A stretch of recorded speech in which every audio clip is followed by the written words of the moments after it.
apa sih Pak yang membedakan biologi UI dengan biologi di universitas-universitas lain? Yang membedakan kita dengan yang lain itu adalah kita melihat bagaimana mega biodiversity yang kita miliki itu berprospek ke depan. Jadi serunya biologi itu adalah ketika kita meneliti, kita nggak pernah stay di satu tempat. Jaringan biologi UI ini sangat luas kemana-mana.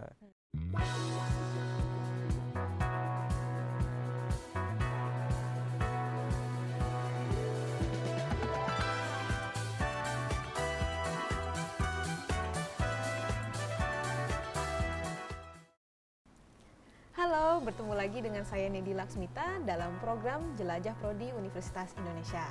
Kali ini kita akan mengenal lebih dalam kepada salah satu program studi dalam Fakultas Matematika dan Ilmu Pengetahuan Alam, yaitu program studi Biologi UI. Nah, mungkin teman-teman sudah tahu ya tentang biologi, tapi sebenarnya apa sih biologi yang dipelajari di tingkat universitas? Lalu juga bagaimana suasana belajarnya? Dan yang pastinya apa sih prospek kerja setelah lulus dari Biologi Universitas Indonesia?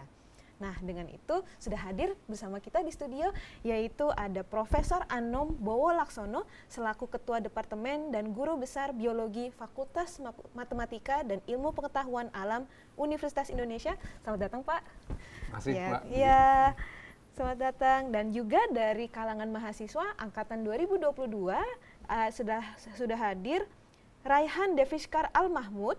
Selamat datang. Terima kasih. Iya. Dan juga sudah bergabung bersama kita di ruang daring ada Muhammad Fauzi sebagai alumni yang sekarang bekerja sebagai peneliti di Departemen Diabetes, Endokrinologi, and Nutrition di Kyoto University, Jepang. Selamat datang, Mas. Selamat pagi semua. Iya, terima kasih sudah menyempatkan waktu. Baik. Dan juga di studio sudah hadir bersama kita siswa-siswi dari SMA Boas Excellent yang nanti juga akan diberikan kesempatan untuk memberikan pertanyaan kepada setiap narasumber setelah sesi dialog ini. Baik, untuk memulai sesi ini, saya akan langsung bertanya ke Prof. Anom. Ya. Iya, jadi sebenarnya apa saja sih Pak yang dipelajari di biologi UI ini? Ya biologi yang dipelajari pasti ya, pasti biologi. Tapi kalau saya katakan biologi pasti adalah sesuatu yang paling diminati dan paling disenangi di SMA. Tanya teman-teman SMA pasti ya. Jadi pelajaran yang paling disenangi lah gitu ya. Kenapa? Karena kita langsung berhadapan dengan kehidupan kita gitu. Kita hidup ya pasti ya semua yang hidup itu pasti disenangi dan mudah untuk dipelajari gitu ya. Yang dipelajari apa?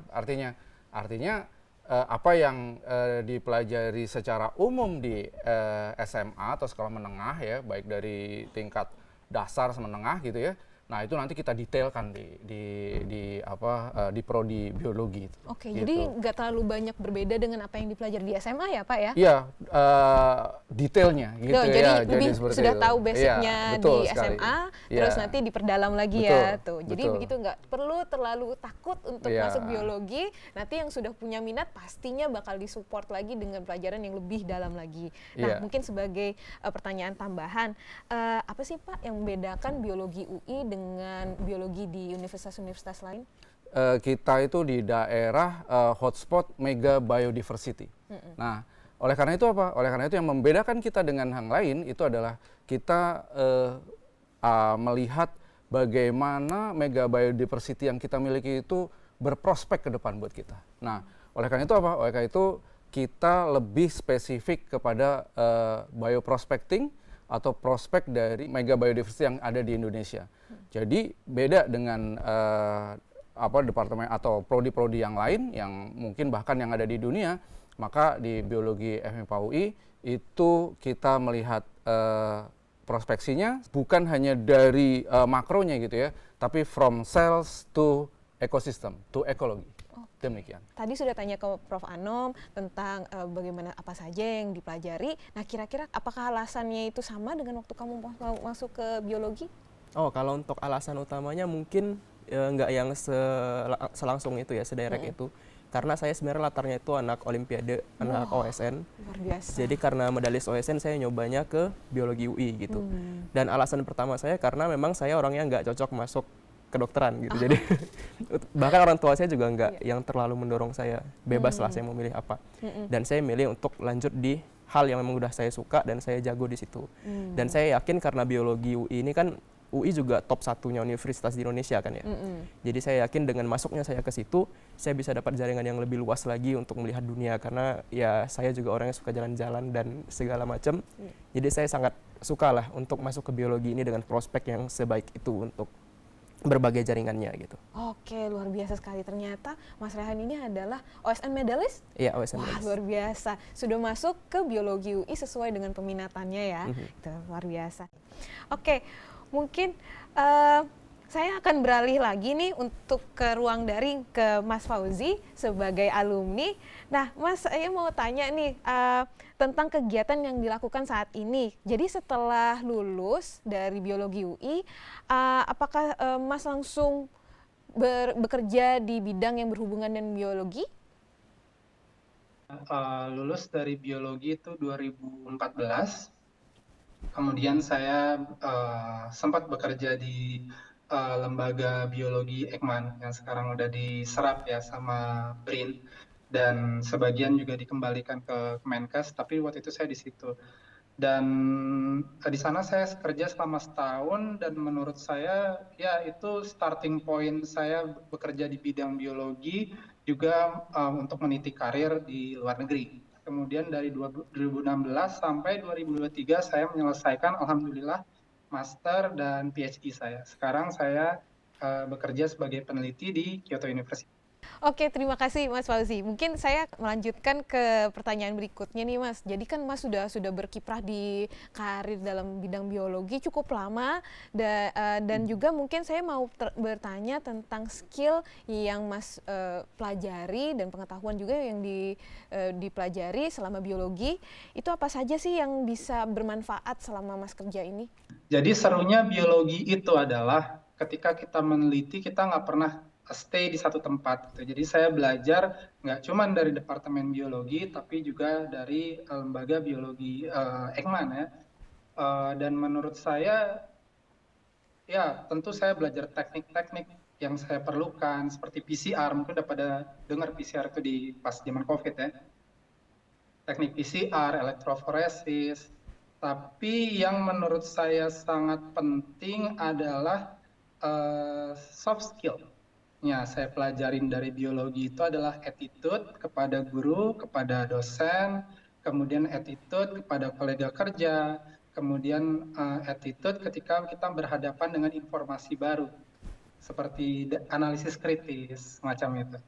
Baik, mungkin saya akan kembali lagi bertanya ke Prof. Anom nih Mas.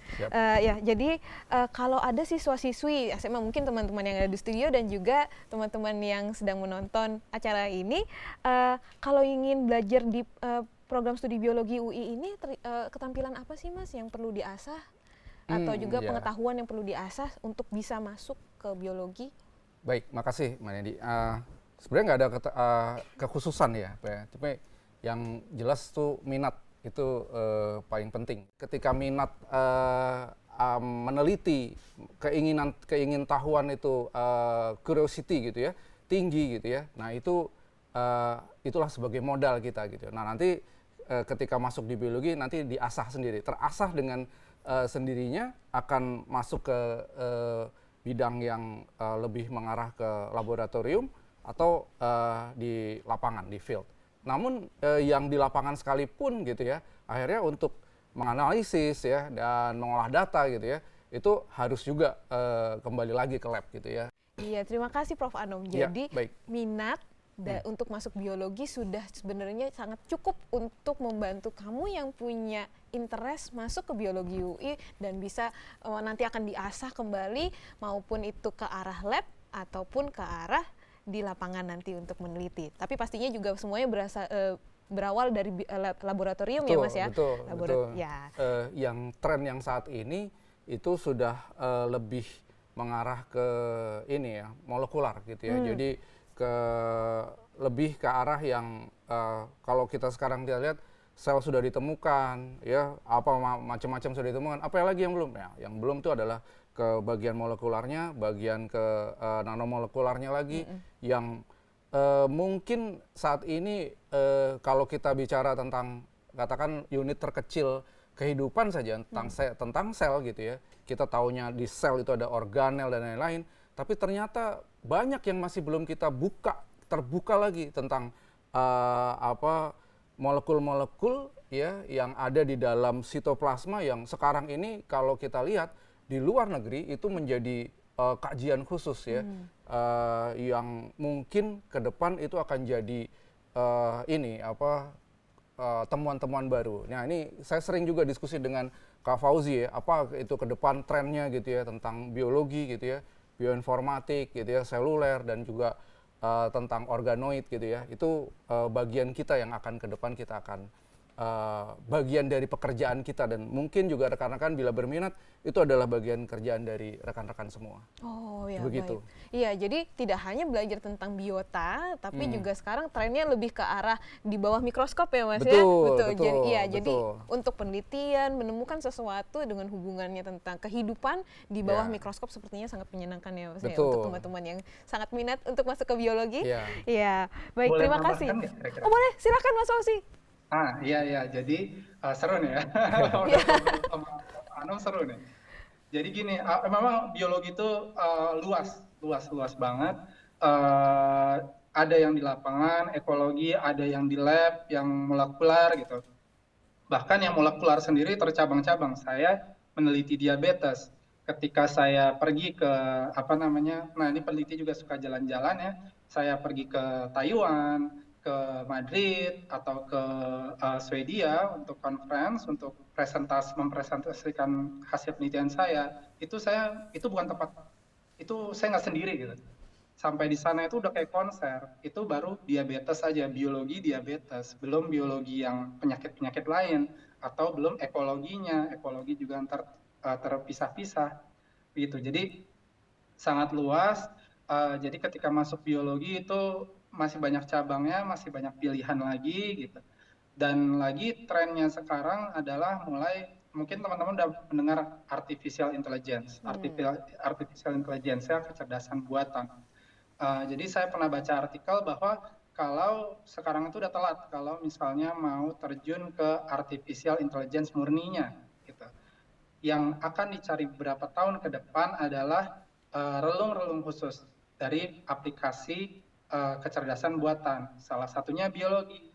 Pemakaian artificial intelligence itu di biologi untuk apa aja? Misalnya untuk desain obat gitu ya.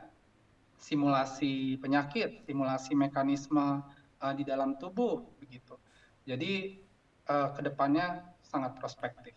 Wah, luar biasa ya Mas Fauzi. Terima kasih sudah sharing tentang pengalamannya. Ini mungkin menjadi inspirasi ya jadi untuk teman-teman SMA yang ada di studio, dan juga mungkin untuk Raihan juga ya. Luar biasa sudah sampai Madrid bertemu dengan teman-teman rekan-rekan untuk yang meneliti khusus untuk diabetes ya Mas. Luar biasa. Nih, satu lagi nih Mbak Nidia. Oke. Yang nggak akan ditemukan mungkin bukan gitu ya, tapi akan banyak kesempatannya bila Anda atau bila rekan-rekan nih teman-teman masuk ke biologi UI adalah UI sebagai pusat ilmu budaya bangsa gitu ya. Ini jalinan networknya ini lebih daripada yang lain.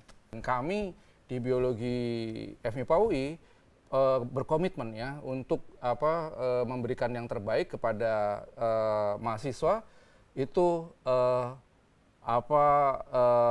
jalinan komunikasi dan jalinan kerjasama dengan sedini mungkin ya.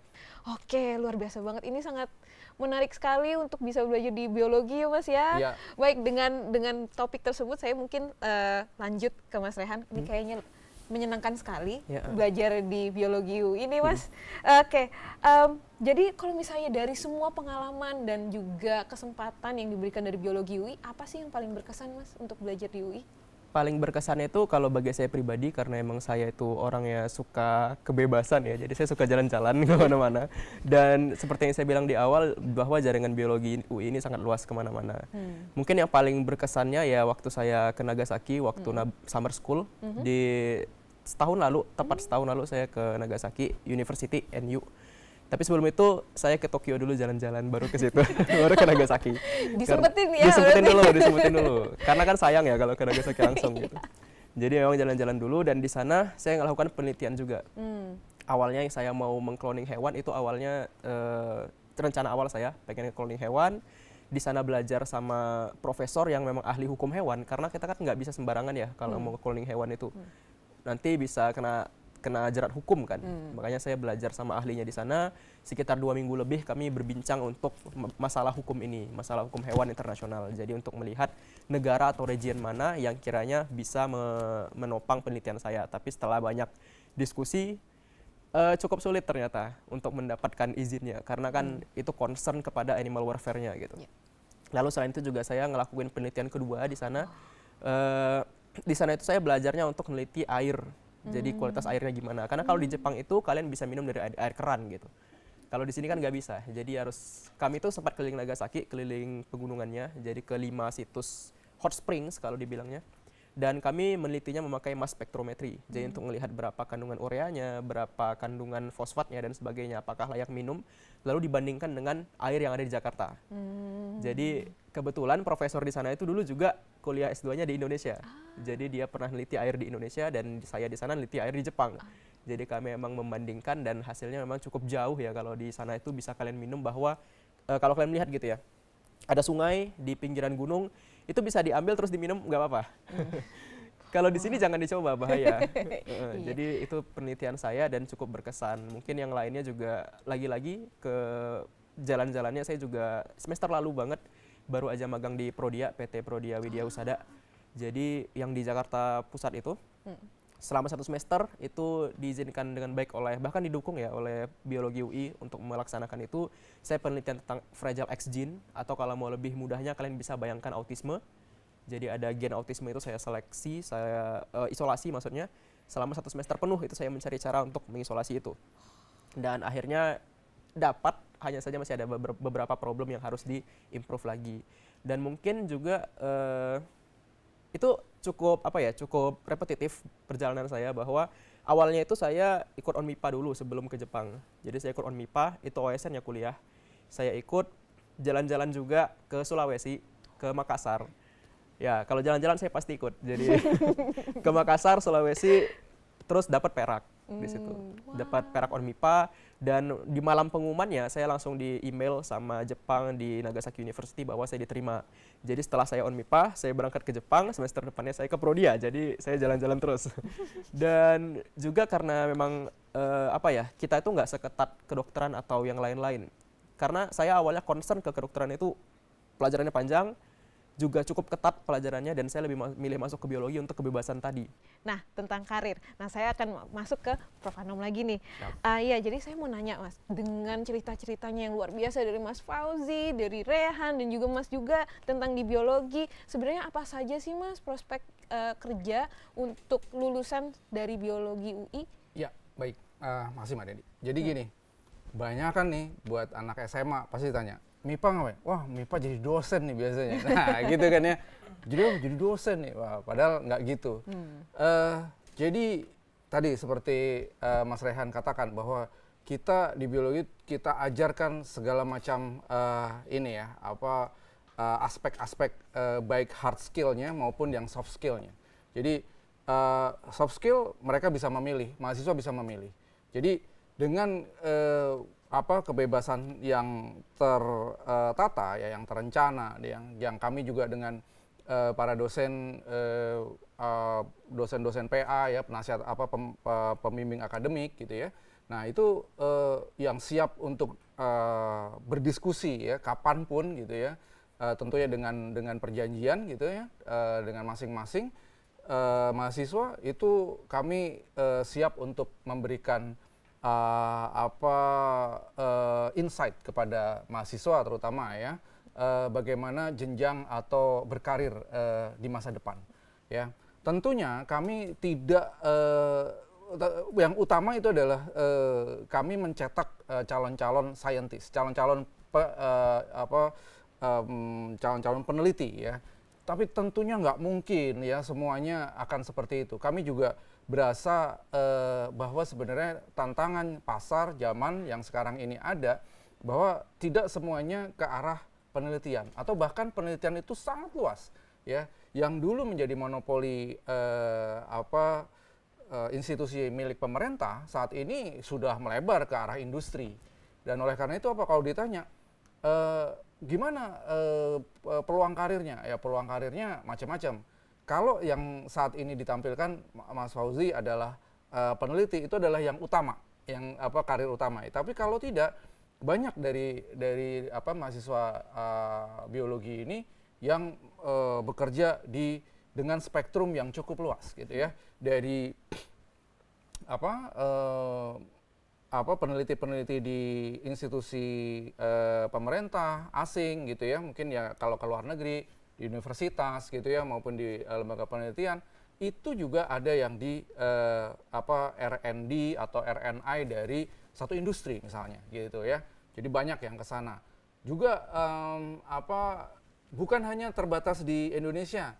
Mahasiswa-mahasiswa kami banyak juga yang bekerja di industri asing, yang saat ini bukan bisa yang bekerja yang di lokalnya ada di Indonesia, atau bahkan yang di luar negeri. Banyak lulusan kami juga yang bekerja di lembaga penelitian industri obat, industri farmasi Korea Selatan, yaitu Daewoo ya.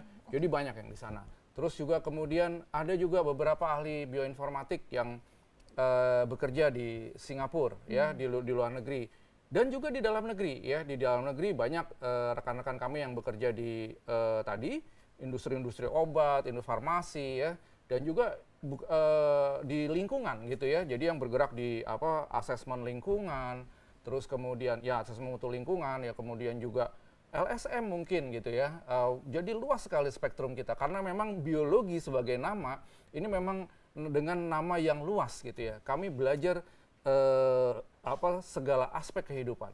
Saya akan beralih ke ruang daring nih. Saya akan bertanya ke Mas Fauzi. Nah, jadi Mas Fauzi berbicara tentang karir Mas dan hubungan yang sangat lekat dan kental tentang biologi ini, apa sih Mas tantangan terbesar saat bekerja dan beradaptasi dalam karir yang berhubungan dengan biologi? Jadi mungkin pertama, biologi itu ilmu yang luas ya. Jadi tantangan pertamanya adalah menentukan pilihan. Begitu banyak pilihan sampai bingung gitu. Dan kedua, kita nggak bisa memungkiri persaingan kerja di Indonesia itu ketat sekarang. Gitu. Terutama sayangnya Indonesia untuk penyerapan tenaga-tenaga ahli itu masih kurang. Jadi menurut saya nggak cuma yang berminat sama biologi, tapi dengan peminatan-peminatan yang lain, itu janganlah kita membatasi diri dengan Indonesia aja. Gitu. Jadi kita harus siap, tantangan ya, kita harus siap keluar dari zona nyaman kita, kampung halaman kita, merantau ke luar negeri, mencari rezeki, mencari pengalaman. Gitu. Saya jadi teringat kata-kata Imam Syafi'i, itu merantaulah, panah tidak akan mencapai sasarannya jika tidak lepas dari busur, gitu. Jadi menurut saya itu tantangannya keluar dari zona nyaman, selalu beradaptasi. Selalu beradaptasi. Sungguh sangat berhubungan dengan biologi ya, dengan kehidupan. Betul. Saya sering di kuliah-kuliah saya itu sering memotivasi kepada para mahasiswa tuh begini. Kalau kita berkarir, itu peta kita jangan peta Indonesia saja dari Sabang sampai Merauke, tapi kita buka peta kita peta dunia. Jadi itu tadi, karena kehidupan ini adalah bukan hanya di Indonesia tapi di dunia gitu loh. Nah, ini yang selalu saya tekankan, karena ya kalau kita mau sedikit melihat realita yang ada, memang betul bidang penelitian itu di Indonesia mungkin nomor sekian ratus berapa begitu ya untuk masalah prioritas. Tapi kita tidak akan melihat hal itu. Kita sebagai scientist kita berpikir global. Artinya bagaimana dunia ini bergerak, bagaimana dunia itu maju dari sisi sainsnya. Karena sains di Indonesia itu sama dengan sains di Jepang, di mana-mana gitu ya. Jadi seperti itu sih Mbak. Jadi itu makanya sehingga nanti akhirnya mindset dari para mahasiswa itu pun juga merasa bahwa bahwa sebenarnya dunia saintis ini adalah dunia yang memang selain mengasihkan gitu ya, tapi memang perlu dijaga untuk kedepannya, bahwa sebenarnya ada orang-orang yang memang mau komit untuk berkarir di sana. Ya. Demikian. Baik, membawa konteks Indonesia di kancah global dan Betul. juga memahami kalau misalnya dalam global ada Indonesia. Betul. Wah, luar biasa sekali. Betul Oke, sekali. ini perbincangan yang sangat menyenangkan juga ya untuk diomongin, tapi kita harus masuk ke sesi berikutnya nih Mas, dan Rehan dan juga Mas Fauzi, yaitu ada sesi tanya jawab dari teman-teman SMA. Iya, dari teman-teman SMA. Baik, silahkan. Ada yang mau bertanya? Selamat pagi, perkenalkan nama saya Gegah Pranesirat, biasa dipanggil Praja. Saya berasal dari SMA Boas Excellent, kelas 12 MIPA. Kira-kira nih, apa saja aspek-aspek penting, hal-hal penting yang harus kita siapkan dari sekarang, terutama sebagai kita-kita kelas 12, untuk menjalani kehidupan di kampus, terutama ketika ingin memasuki biologi UI. Dan pertanyaan terakhir untuk kakak alumni, kira-kira apa perbedaan yang paling terasa ketika masih menjadi mahasiswa dan sudah bekerja, khususnya penerapan biologi dalam dunia bekerja, apakah pernah mengalami culture shock dan sebagainya? Terima kasih. Oke, baik. Sekarang kita beralih ke Mas Rehan nih. Silakan. Jadi tadi pertanyaannya untuk kalian mungkin apa yang bisa disiapkan, mungkin untuk kemampuan bahasa Inggrisnya sangat penting karena nanti waktu kalian masuk maba itu langsung ada tes EPT-nya.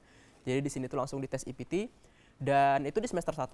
Kalau misalnya nilai kalian bagus, ya udah kalian nggak perlu ngambil mata kuliah bahasa Inggris, itu tidak perlu. Dan di kasus saya juga ya udah tinggal tes. Kebetulan juga anak olimpiade yang biasa baca paper bahasa Inggris dari SMA. Ya begitu lulus EPT ya udah enak, nggak perlu kuliah bahasa Inggris lagi kan. Itu yang pertama. Yang kedua, mungkin untuk mempersiapkan mindsetnya sih, karena kan mindset SMA dengan kuliah itu agak beda. Kalau di SMA di satu bab bisa kalian bahas selama seminggu atau 2 minggu, itu tergantung. Kalau di sini sehari aja itu udah habis satu bab gitu. Itu mungkin shock pertama saya ketika saya baru kuliah. Satu hari hari berikutnya loh babnya udah beda. Itu kaget banget. Tapi untungnya karena tadi ada latar belakang olimpiade tadi. Dan kalian nggak harus jadi pemenang olimpiade juga, enggak. Karena kan cukup berat ya, paling cuma 30 orang dari seluruh Indonesia per tahun. Jadi kalian ikut aja, terutama bagi yang adik-adik kelas kalian sekitar kelas 1 atau 2 SMA, itu bisa ikut aja olimpiade untuk membiasakan diri terhadap gimana sih kehidupan kuliah, gimana sih baca paper bahasa Inggris yang banyak, mencari jurnal internasional itu sangat penting. Walaupun kalian nggak menang, di situ kalian udah ada pengalaman di situ. Dan mindset yang lainnya juga yang utamanya ya, itu tergantung area kalian juga. Kalau kalian deket sini, mungkin nggak terlalu jauh ya, bisa pulang pergi PP. Kalau saya sendiri perantau dari Binjai, Sumatera Utara.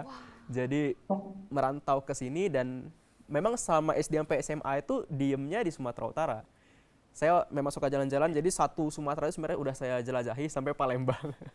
Udah jalan-jalan, terus ya pengennya kuliah ke Jawa kan. Dan apalagi kalau nggak biologi UI kan. Kesini paling berat itu mungkin makanannya, membiasakan dirinya. Jadi penting sih untuk dapat support system yang baik kalau di sini. Dan bener banget harus proaktif. Karena agak sayang kalau kalian kuliah itu nggak proaktif. Nggak semua mahasiswa itu berakhir seperti alumni kita, Kak Fauji atau saya, itu nggak semuanya seperti kami. Itu tergantung banget sama anaknya lagi. Betul sekali kata Prof. Anom. Kalau kalian tuh hanya masuk dan ya udah jadi istilahnya, kalau di istilah kami itu NPC gitu ya. Jadi kayak datang masuk kuliah pulang, itu sayang banget. Kamu harus bisa aktif, ubah mindset SMA yang duduk di meja hanya belajar, tapi langsung juga bertanya langsung pada dosen, karena dosen pun juga mau dengan senang hati membantu dengan penelitiannya juga, karena suka banget juga misalnya ditanyain tentang bidang penelitiannya juga ya. Baik, oke, terima kasih Mas Rehan. Nah mungkin sekarang untuk Mas Fauzi, silahkan dijawab pertanyaannya tadi. Oke, tadi pertanyaannya soal shock culture. Jadi yang kayak tadi Prof. Anom bilang bahwa di biologi itu disiapin. Oh, jadi perlu saya tambahin gini. Prof Anom itu sudah menyiapkan apa yang dimiliki Departemen Biologi sekarang, jaringannya, fasilitasnya, itu adalah kerja keras dari Profesor Anom dan dosen-dosen biologi lainnya untuk membangun itu. Gitu. Jadi selama lebih dari 10 tahun dosen-dosen biologi itu mengirimkan mahasiswa keluar. Gitu. Tujuannya adalah untuk membangun jaringan. Tapi kan itu nggak serta-merta langsung jadi ya. Jadi mulailah, alhamdulillah saya ada di Kyoto University, kemudian teman saya ada di Gifu University, ada yang di Osaka University, gitu. Kemudian saya dengar juga ada di Australia, gitu. Jadi memang Prof Anom dan dosen-dosen biologi semuanya sudah siap dengan program menyiapkan mahasiswa dan jaringan di luar Indonesia, gitu. Jadi kalau misalnya menyiapkan mahasiswanya pun juga nggak main-main, gitu. Saya diarahkan ke LBM Eijkman itu dalam rangka mengorientasi diri saya untuk siap kerja di luar negeri. Itu atas saran dari Prof Anom, gitu. Jadi alhamdulillah ketika saya sampai di Kyoto University, profesor saya sempat kaget, loh kamu bisa ini, kamu bisa itu, gitu. Terus dalam hati saya, ya Indonesia bukan hutan doang kali, gitu ya. Gitu. Jadi alhamdulillah tidak ada yang namanya shock, gitu. Tapi memang tentu teknologi di Indonesia dan Jepang itu berbeda jauh ya, gitu. Maksudnya jauh lebih baik di Jepang. Tapi bukan itu yang jadi inti pembedanya, gitu. Bukan itu yang harusnya kita tekankan, tapi adalah bahwa dari biologi UI kita sudah disiapkan untuk disiapkan karakter-karakter soft skill untuk beradaptasi di dunia luar, gitu. Jadi mungkin itu poinnya. Baik, Oh terima iya, kasih. saya Ya, perlu nambahin Rehan.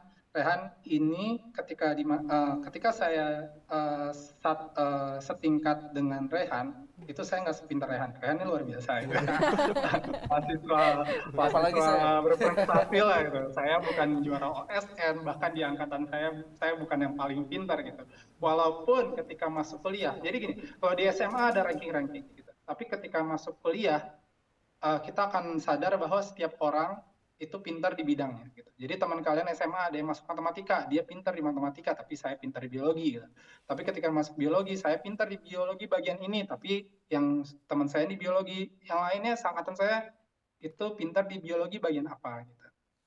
Jadi nggak ada lagi yang namanya yang paling pintar. Tapi untuk ini ya, untuk perbandingan bahwa saya bukan mahasiswa paling cemerlang di angkatan saya, gitu. Yang saya lakukan adalah saya keras kepala mungkin ya. Saya itu dia gangguin Prof Anom, terus datang ke lab genetika, ajak cerita Prof Anom, gitu. Kemudian saya cari beasiswa juga begitu, gitu. Saya keras kepala, saya ambisi untuk sampai ke sini, sampai posisi saya sampai saat ini. Pun ketika saya sudah di posisi ini, saya tetap keras kepala, saya tetap ambisi untuk terus mencari jalan beradaptasi, begitu. Energinya harus tetap di maintain. iya. Poin yang cukup keren, Mas. Energi dan beradaptasi dan juga keras kepala, mindset keras kepala ini saat punya minat tentang biologi UI. Terima kasih Mas Fauzi atas jawabannya. Baik, terima kasih atas jawabannya. Semoga itu sudah menjawab ya untuk kamu, menginspirasi dan juga nggak minder saat kamu masuk ke biologi UI juga ya. Nanti ditunggu nanti di biologi UI. Ya, satu lagi promosi. Iya. Tahu mulai ini ya, mulai ini kelas 12 kan ya? Nah, kelas 12. Jadi buat kelas 12 tahun depan persis kita resmikan di bulan November ini. Tahun depan Departemen Biologi FMIPA UI punya kelas internasional. Ya, jadi kita buka kerjasama karena kemarin saya langsung audiensi dengan 2 universitas di Australia. Satu University of Queensland ya, UQ di Brisbane ya, utara dikit lah ya gitu ya. Terus kemudian yang di selatan dengan di Melbourne ya, di Monash University. Jadi skemanya banyak ya, skema yang kita lakukan, dan itu kita akan coba lakukan untuk joint degree ya, baik yang dengan course ya 2 tahun 2 tahun di sini dengan 2 tahun di sana, plus juga dengan riset tugas akhir, atau juga yang join degree yang lain adalah penelitian di tempat lain, penelitian di luar negeri, hanya penelitiannya, tapi course-nya tetap dilakukan di Depok gitu ya, di kampus kita di UI di Depok sini, gitu ya. Jadi makin banyak nih ya, jadi kapan nih kalian ditunggu di sini gitu ya, gitu aja deh ya. Jadi itu aja ya, gitu kira-kira ya. Siap. Ya, luar biasa biologi juga sambil beradaptasi dengan zaman juga akan membuka kelas internasional. Betul. Baik, boleh ditunggu dan bisa juga dicek-cek informasinya untuk tahun depan.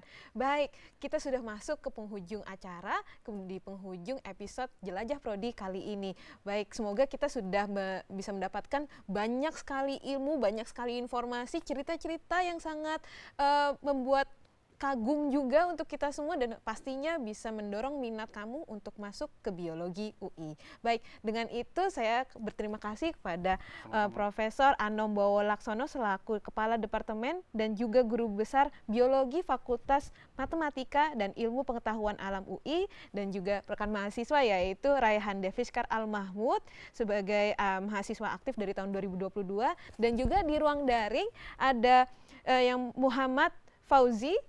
Terima kasih Mas sebagai alumni yang sudah menyempatkan waktu dari Kyoto University.